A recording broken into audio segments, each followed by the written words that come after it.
Good morning. Last class we have seen about the diseases which are communicable అంటూ వ్యాధుల గురించి మనము last క్లాస్లో చూసుకున్నాం. అవి ఎలా సంక్రమిస్తాయి, వాటి యొక్క ట్రాన్స్మిషన్ సంక్రమించేటువంటి తీరు ఏదో మనము చూసుకున్నాం. ఓకే, ఎలా ఉండవచ్చు అవి మనం అనుకున్నట్టు ఏదర్ త్రూ ఎయిర్ బార్న్, లేకపోతే బై వాటర్, లేకపోతే బై కాంటాక్ట్, లేకపోతే త్రూ ద బ్లడ్ అన్న. సో ఇవన్నీ ఏంటివి the mode of transmission of communicable diseases, సంక్రమిత వ్యాధులు అనేవి మనకు సంక్రమించేటువంటి తీరులు అన్నమాట. సో ఇప్పుడు మనము will see some diseases which are communicable. అంటువ్యాధులు ఏవో కొన్ని చూద్దాం. దాంట్లో ముఖ్యంగా the diseases which come under the respiratory infection, శ్వాసకోశ సంబంధించినటువంటి కొన్ని అంటువ్యాధులు ఇంపార్టెంట్ ఏవో చూద్దాం. ఫస్ట్ వన్ ఏంది tuberculosis. We call it as క్షయవ్యాధి. తెలుగులో అంటే మనము క్షయవ్యాధి అంటాం. So tuberculosis it is the most specific communicable disease in the world. Mainly in the ఎక్కడ అంటే ఇన్ ద డెవలపింగ్ కంట్రీస్లో, అభివృద్ధి చెందుతున్నటువంటి దేశాల్లో బాగా వస్తుందన్నమాట.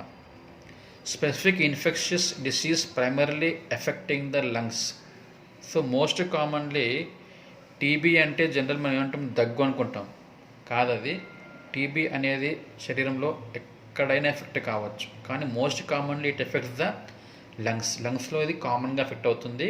దాంతోపాటు even it also affects the intestines, brain, bones, joints, lymph glands and skin. So ఇక్కడ TB అంటే ఇక్కడ not only TB of lungs, there may be TB of intestine, TB of brain, TB of bones, TB of joints. అట్లా we can have TB in also in other glands on other organs in the body అన్నమాట.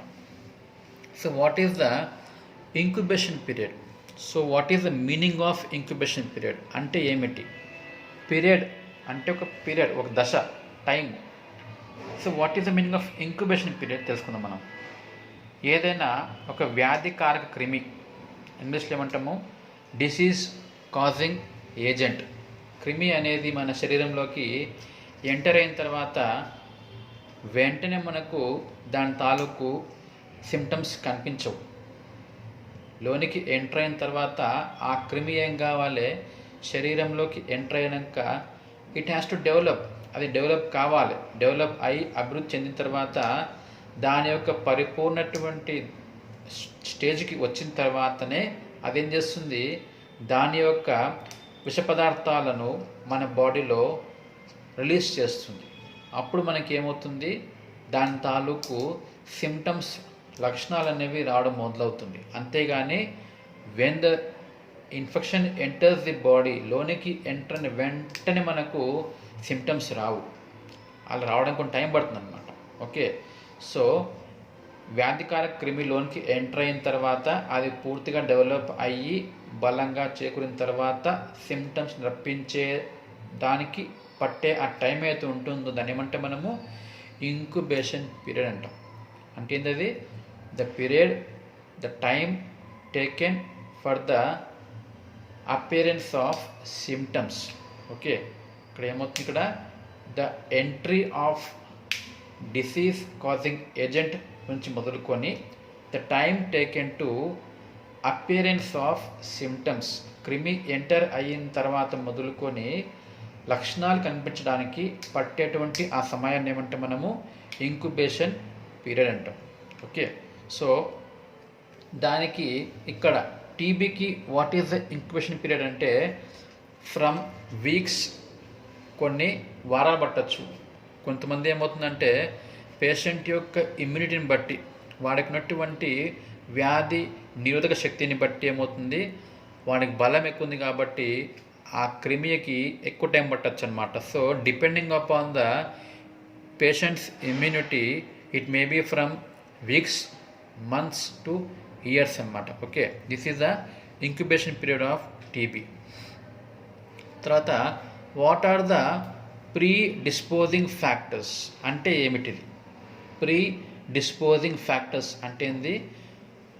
ముందుగానే ఉన్నటువంటి కొన్ని అంశాల వలన, okay, ఒక మనిషిలో ముందుగానే ఉన్నటువంటి కొన్ని అంశాల వలన ఆ వ్యాధి అనేది రావడానికి అవకాశం ఎక్కువ ఉంటుంది. అటువంటి అంశాలను ఏమంటాం మనము?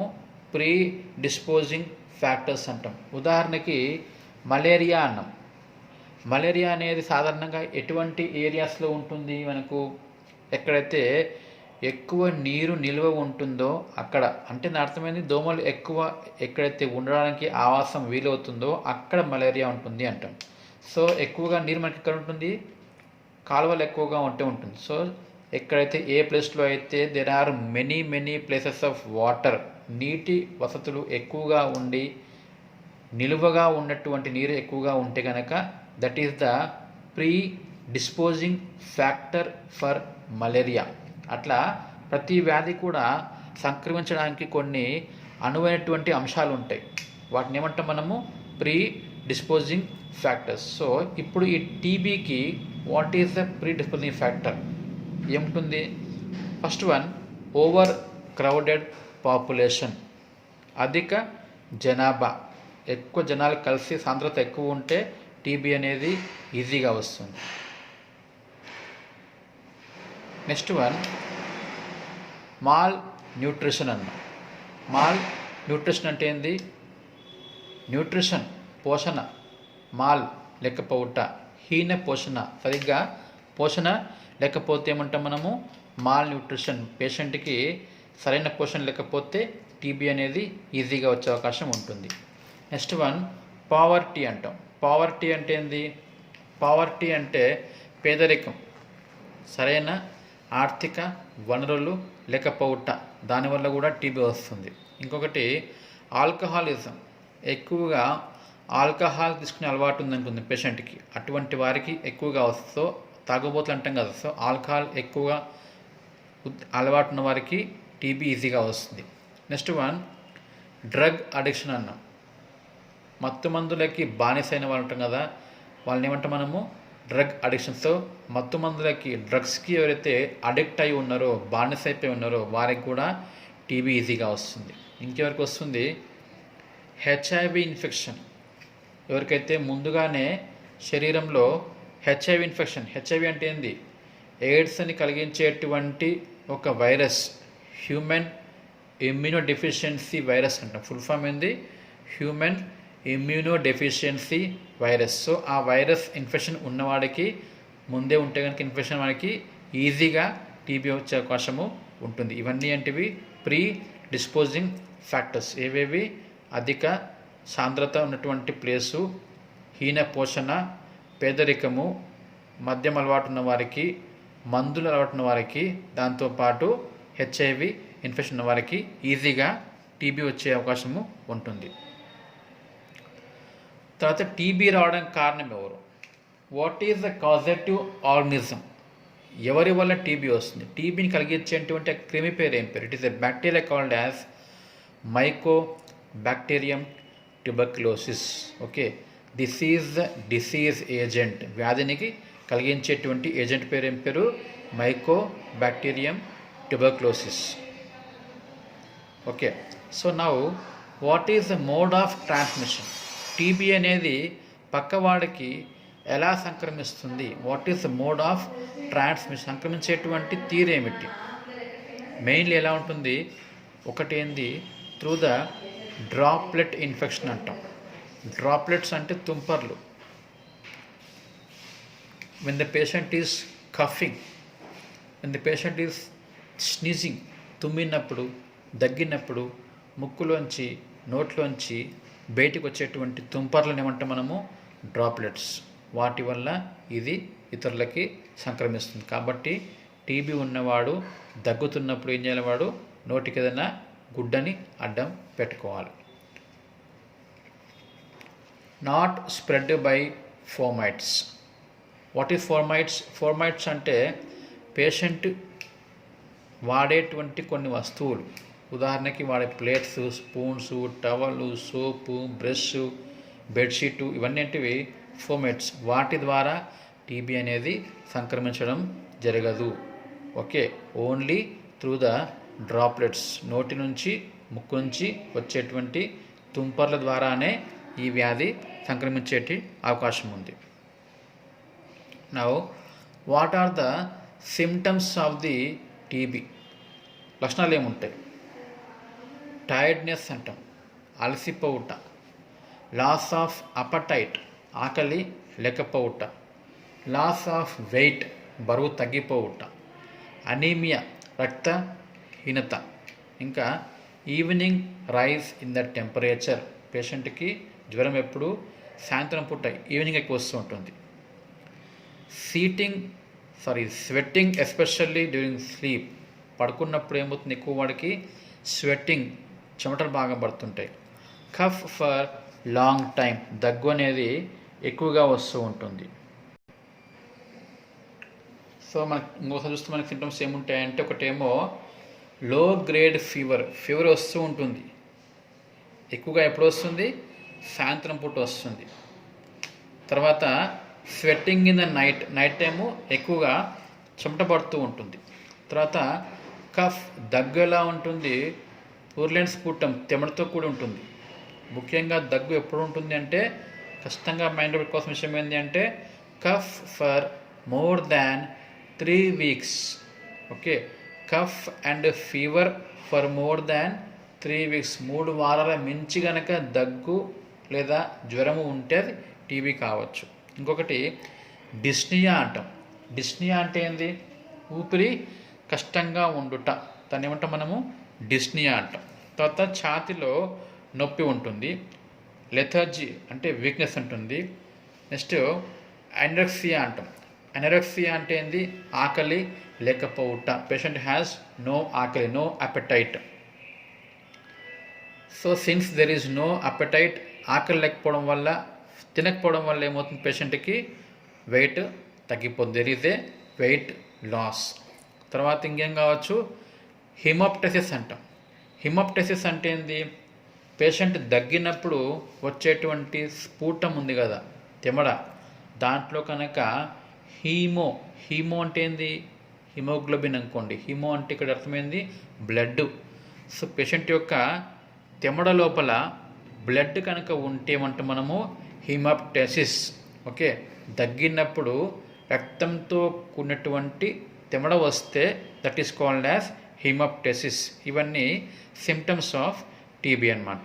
ఓకే, జ్వరం రావడము, నైట్ చెమట పట్టడము, దగ్గు 3 వారాల నుంచి ఉండడము, ఊపిరి కష్టంగా ఉండడము, ఛాతీలో నొప్పి ఉంటుంది, వీక్నెస్ ఉంటుంది, ఆకలి లేకుండా ఉంటాడు, వెయిట్ తగ్గిపోతుంది, దగ్గినప్పుడు బ్లడ్ తొక్కున్నటువంటి తెమడ వచ్చుట. ఇవన్నీ symptoms of the TB.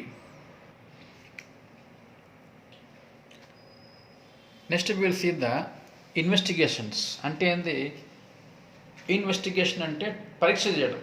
So పేషెంట్కి టీబీ ఉందా లేదా అనేది మనము నిర్ధారణకు రావాలి అంటే మనం ఏం చేయాలి? పేషెంట్కి కొన్ని ఎగ్జామినేషన్స్, టెస్టులు చేయాలి, పరీక్షలు చేయాలి. దాన్ని ఏమంటాం మనము? ఇన్వెస్టిగేషన్స్ అంటాం. సో టీబీ అనే అనుమానం ఉన్నటువంటి పేషెంట్కు మనం చేయించేటువంటి ఇన్వెస్టిగేషన్స్ ఏమిటి? మొదటిది స్ఫూటం ఎగ్జామినేషన్, తెమడ యొక్క పరీక్ష. మనకు తెమడలో మనకి ఏం కనిపించాలి? మైకో బ్యాక్టీరియం ట్యూబెర్కులే అనేటువంటి బ్యాక్టీరియా కనిపించాలి. ఓకే, నెక్స్ట్ వన్ ఏంది? ఛాతీ యొక్క ఎక్స్రే తీస్తాం. we can take the x-ray of chest for the TB examination. ఇంకొకటి ఏంది? మాంటెక్స్ టెస్ట్ అంటాం. ఏమంటాము? మాంటెక్స్ టెస్ట్ అంటే ఏంది? అది మాంటెక్స్ టెస్ట్ అంటే అది పేషెంట్ యొక్క స్కిన్ పైన, చర్మం పైన చేసేటువంటి ఒక పరీక్ష అన్నమాట. ఏం చేస్తారంటే, ఒక కెమికల్ ఉంటుంది, ఆ కెమికల్ పేరు ఏం పేరు? PPD అంటాం. మంచిగా వినండి, PPD ఫుల్ ఫామ్ ఏంది? అది purified protein derivative. Purified protein derivative. ఎవరి ప్రోటీన్ ఇది అంటే? TB protein. సో ఆ ప్రోటీన్ డెరివేటివ్ ఏం చేస్తాం మనము? కొద్ది మోతాదులో 0.1 ml, ఎంత? 0.1 ml ఆ పీపీడి అనే లిక్విడ్ని మనము పేషెంట్ యొక్క స్కిన్లో ఇస్తాం. వి గివ్ ఇట్ ఇంట్రాడెర్మల్లీ అంటే ఏంది, చర్మంలోనికి ఇచ్చుట. చర్మంలోనికి మనము ఈ సూదిని ఇస్తాం. ఏమందది పీపీడి అనేటువంటి ద్రావణం. ఎంత ఇస్తాము, 0.1 ml ఇచ్చిన తర్వాత అలా సూదిచ్చినప్పుడు ఏమవుతుంది, చుట్టూ ఉబ్బెత్తుగా అవుతుంది. స్కిన్కి ఉబ్బెత్తుగా అయినప్పుడు ఆ ఉబ్బెత్తు ప్రాంతం మొత్తం అనేసి మనము పెన్తో రౌండ్ మార్క్ చేస్తాం. We make a round mark around that, ఏమంటారు, స్వెల్లింగ్. తర్వాత అట్లే వచ్చిన తర్వాత we ask them to come after 48 hours. 2 రోజుల తర్వాత పేషెంట్ను రమ్మంటాం మళ్ళీ. సో అంతమంది ఫస్ట్ రోజు మనం అయితే ఇంజక్షన్ ఇచ్చిన దగ్గర రౌండ్ మార్కింగ్ ఉందో దానికన్నా మించిపోయి ఆ ఉబ్బెత్తు భాగం ఉందనుకుందాం. సో ఫస్ట్ రోజు సూదిస్తున్నప్పుడు రౌండ్ మార్క్ ఉంది కదా, దానికన్నా మించిపోయి చుట్టుపక్కల ఆ ఉబ్బడం అనేది స్ప్రెడ్ అయింది అనుకుందాం. అయితే అర్థమైంది, it is positive for Mantoux test అనమాట. సో అదేంది, టీబీ అని గుర్తించవచ్చు. ఇది మాంటెక్స్ టెస్ట్ అంటాం. These are the investigations for the TB. Next one, how to prevent and control. నివారణ మరియు అదుపు చర్యలు. ప్రభుత్వం ఏం చేసిందంటే ఒక ప్రోగ్రాం పెట్టింది. ప్రోగ్రాం పేరు ఎన్టీపీ అంటాం, నేషనల్ ట్యూబర్క్లోసిస్ ప్రోగ్రామ్. దాంతోపాటు ఇంకొకటి ఏంది, డిస్ట్రిక్ట్ ట్యూబర్క్లోసిస్ ప్రోగ్రామ్. సో దీంట్లో వీళ్ళ ఉద్దేశాలు ఏమిటి, ఎలా వీళ్ళు ఈ టీబీని మనము ప్రివెంట్ చేస్తామో చూడండి. ఫస్ట్ వన్ ఏంది, raising the resistance of the population to the disease. జనాభాను చేస్తాం మనము వాళ్ళలో వ్యాధిని నిరోధించేటువంటి శక్తిని పెంచాలనుకుంటున్నాం. ఎట్లా పెంచుతాం మనము, first one, good social conditions. మంచిగా ఉన్నటువంటి వాతావరణం, సమాజంలో మంచి వాతావరణం. ఎట్లా, సాటిస్ఫాక్టరీ హౌసింగ్, గృహ నిర్మాణం మంచిగా ఉండాలి. అడిక్వేట్ డైట్, తగిన మోతాదులో ఆహారం ఉండాలి. తర్వాత ఇంపార్టెంట్ పాయింట్ ఇక్కడ ఏముంటుంది, వ్యాక్సినేషన్, టీకా ఇవ్వడం. టీబీ అనేది రాకుండా ఉండడానికి వి గివ్ ఏ వ్యాక్సిన్. ఆ వ్యాక్సిన్ పేరు ఏం పేరు, బీసీజీ వ్యాక్సిన్ అంటాం. BCG vaccine. This is the first vaccine given to the infants. Vaccine పేరు ఏం పేరు, బీసీజీ అంటాం. దాని ఫుల్ ఫామ్ ఏంది, బి అంటే బ్యాసిల్లై, సి అంటే క్యాల్మెట్టి, జీ అంటే Guerin. We have 3 types of vaccine, 3 types of names here, bacilli, calmette and guvarin. ఈ 3 కలిపి we can call it as BCG vaccine. This is the first vaccine which is given to the babies after the birth. పుట్టిన ఎంబడే ఇచ్చేటువంటి టీకా ఇది. దాని పేరు ఏం పేరు, బీసీజీ టీకా అంటాం. ఎక్కడ ఇస్తాం అది, పేషెంట్ బేబీకి భుజం ప్రాంతంలో 0.1 ml మోతాదు ఎలా ఇవ్వాలి, ఇంట్రాడెర్మల్, చర్మంలోనికి ఇస్తాం. ఎంత, 0.1 ml మోతాదు. ఆ మందు పేరు ఏం పేరు, బీసీజీ టీకా. బ్యాసిల్లై, క్యాల్మెట్టి, గ్యువారిన్ అనేటువంటి టీకా ఇస్తే ఏమవుతుంది, అది మనకు టీబీ అనేది రాకుండా కాపాడుకోవడానికి వీలవుతుంది. ఇంకా ఎట్లా చేస్తాం మనము, reduction of the human infection. Infection రాకుండా చూసుకోవడం ఎట్లా, detection and isolation of maximum number of కేసెస్ని గుర్తించడం. గుర్తించి వెంటనే వాళ్ళు ఏం చేయాలి, మనము isolation. What is isolation? Isolation అంటే వ్యాధి నిర్ధారణ అయిన తర్వాత వారి నుంచి వేరే వారికి సంక్రమించకుండా వారిని మనము దూరంగా పెట్టేస్తాం. సపరేట్గా ఒక రూమ్ పెట్టేస్తాం, సపరేట్గా ఇంట్లో పెట్టేస్తాం. టీబీ ఉన్న వారందరినీ ఒక కాలనీ పెట్టేస్తాం. దీన్ని ఏమంటే మనం ఐసోలేషన్ అంటే ఏంది, సమాజానికి దూరంగా, ప్రజలకు దూరంగా వారిని వేరు చేయుట. సో వ్యాధిగ్రస్తుల్ని గుర్తించాలి, డిటెక్ట్ దెమ్ అండ్ ఐసోలేట్, వారిని వేరు చేయండి. ఎట్లా గుర్తిస్తాం మనం వారిని? స్పుటమ్ ఎగ్జామినేషన్ చేస్తాము, ఎక్స్రే తీస్తాము, ఇందాక చెప్పినట్టు మాంటెక్స్ టెస్ట్ కూడా చేయిస్తాం. ఇంకా ఎట్లా మనం తగ్గించవచ్చు దీని వ్యాధి రాకుండా అంటే కీమో ప్రొఫిలాక్సిస్ అన్నాం. కొన్ని టీబీకి వ్యతిరేకంగా పనిచేసేటువంటి మందుల్ని ముందేయడం, దీని ఏమంటే మనము కీమో ప్రొఫిలాక్సిస్. తర్వాత ఇంకొక చర్య ఏంది, elimination of TB infection in the milk. సాధారణంగా మిల్క్ ద్వారా కూడా వ్యాపించే అవకాశం ఉంది కాబట్టి వాటిని ఏం చేస్తాం, మిల్క్ని మనము ప్యాస్చరైజేషన్ అంటాం. సాధారణంగా మనకు దొరికేటువంటి పాల ప్యాకెట్లు ఉంటాయి కదా, దానిపైన చూడండి ప్యాస్చరైజ్డ్ మిల్క్ అని రాసి ఉంటుంది. అంటే అర్థమైంది, వ్యాధికారక క్రిములు అనేటువంటి వాటిని చంపేదానికి చేసేటువంటి ఒక చర్య. దాని ఏమంటే మనం ప్యాస్చరైజేషన్. ప్యాస్చరైజేషన్ అంటే అర్థమైంది, వాళ్ళు పాలను హై టెంపరేచర్, అధిక ఉష్ణోగ్రత మధ్యలో వేడి చేస్తారు. చేసి సడన్గా ఆ పాలను చల్లబరుస్తారు.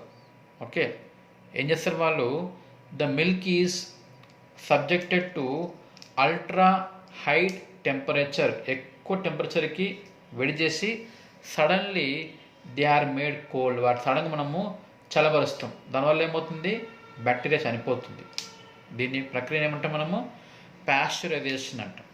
ఓకే, దీని ద్వారా మనకు మిల్క్లో ఉన్నటువంటి టీబీ కారక క్రిమి అనేది చనిపోవడం వీలవుతుంది. నెక్స్ట్ ఏం చేస్తాం మనము, కీమోథెరపీ అంటాం. కీమోథెరపీ అంటే కెమికల్స్, మందులు ఇవ్వడం, థెరపీ చికిత్స, మెడిసిన్స్ ద్వారా చికిత్స చేయడం ఏమంటాం మనము కీమోథెరపీ అంటాం. దాంట్లో ఫస్ట్ లైన్ ఏజెంట్, ఫస్ట్ ఎవరు ఉంటారు మనకు, మన మెడిసిన్ పేరు ఏం పేరు, isoniazid. Medicine called as isoniazid. Second one ethionamide. Medicine పేరు ఏం పేరు, ఇథినియమైడ్ అన్నమాట. ఇక్కడ చూడండి, జనరల్లీ టీబీలో ఉండే లక్షణాలు ఏమున్నాయి, ఫ్యాటిక్, అలసిపోవడం, మలేస్, వీక్నెస్, అండక్సి, ఆకలి లేకపోవడం, వెయిట్ లాస్, కాఫ్. ఎటువంటిదంటే క్రానిక్ కాఫ్, చాలా ఎక్కువ రోజులు, మోర్ దాన్ 3 weeks, 3 వారాలు మించిపోయిన దగ్గు ఉందన్నమాట. ఎట్లా ఉంది దగ్గు? అది ప్రొడక్టివ్ అంటాం. అంటే ఏంది, డ్రై కఫ్ కాదు అది. ప్రొడక్టివ్ అంటే చెమటతో కూడినటువంటి దగ్గు ఉంటుంది. నైట్ టైం చెమట పడుతూ ఉంటాయి. దగ్గినప్పుడు చెమటలో బ్లడ్ వస్తుంది, అని ఏమంటాం మనము హిమోప్టైసిస్ అంటాం. ఇంకా టెంపరేచర్, ఫీవర్ రావడం, ఇవన్నీ symptoms we find in the TB అన్నమాట. Okay, tomorrow will see new topic, chicken pox.